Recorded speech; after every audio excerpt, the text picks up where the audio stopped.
Umaabot sa mahigit 24 na milyong halaga ng smuggled cigarettes ang nakumpiska at mahigit 200 na individual ang naaresto ng pulisya sa SAC Sergeant nitong buwan ng Nobyembre.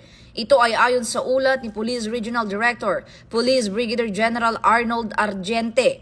Sa 43 anti-smuggling operations, 46 na katao ang nadakip habang nasamsam ang malaking volume ng kontrabando. Mahigit 100 sospek ang naaresto at nakumpiska ang hinihinalang shabu na nagkakahalaga ng mahigit 4 na milyong piso at marijuana na nagkakahalaga ng 8,000 piso.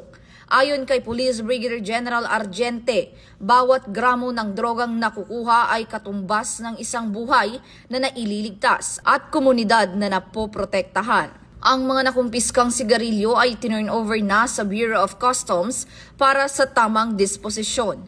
Patuloy namang nananawagan ang pulisya ng suporta mula sa publiko para sa isang drug-free at ligtas na rehiyon. Ito ang bagong PNP para sa bagong Pilipinas, serbisyong mabilis, tapat at nararamdaman.